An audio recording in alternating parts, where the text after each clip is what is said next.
I'm skipping ahead now to the disruptive behavior module. Okay, so after some regulations, there's a module on regulation and other things. And there's a module on positive family interactions, which is critical for a lot of our kids, which includes discussing loss, discussing stress, and different things. We get to module 4, which is one of the ones we want to highlight today. And this is a disruptive behavior module. This is drawn from evidence-based practices for externalizing conduct problems, right?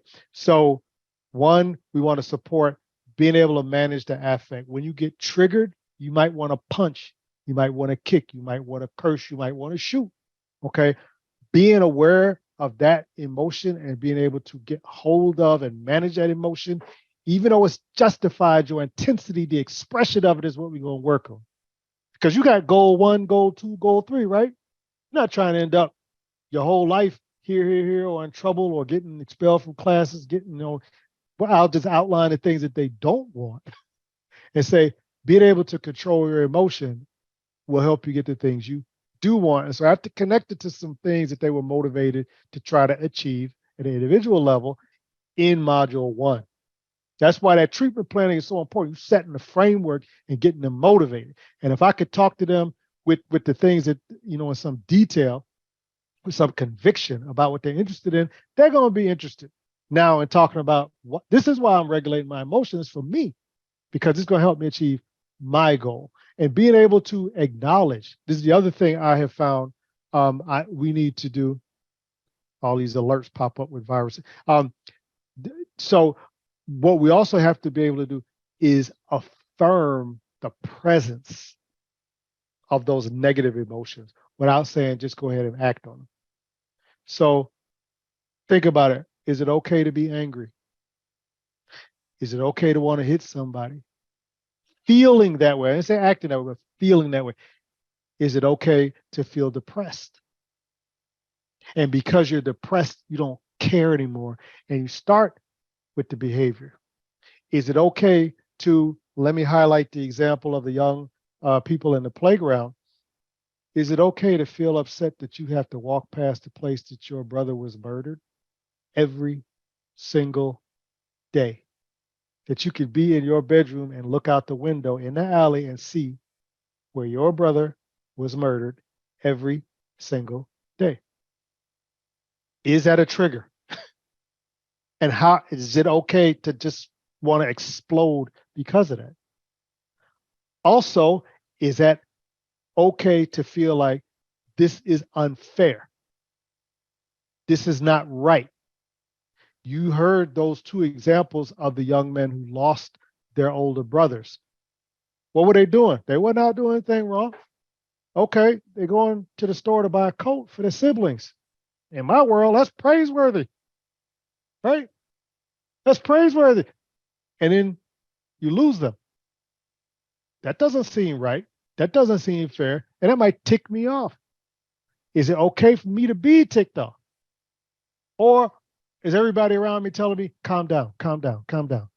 Get yourself, well, that'll depend whether I'm going to have a conversation with you about what I'm really feeling. But if I can have an honest conversation about what I'm feeling, now we can talk about how to manage. Now we could talk about some more productive ways of expressing it. Now maybe we can even find some language as a vehicle for expression rather than just my fists. Does this make sense? But you got to be honest with me that I can be honest with you. And when I tell you how I'm feeling, you may not like what you hear, at least not initially. And some of this, as we said, can be justified. The feelings, not the actions necessarily associated with. Then we talk about encouragements, praises, and rewards. This is something we work with for not only parents, but teachers, other adults. How can we praise our young people?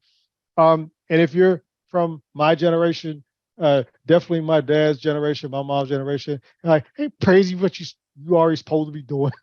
Sounds like Chris Rock joke. It's like, you're supposed to be doing this. You're supposed to do well in school. You're supposed to not, get expelled. You want to praise? It's like, are you kidding? Get all A's, get a job. Then you come to me and talk about you, good job. I mean, what type of entitled kids do we have today? That's a generational thing.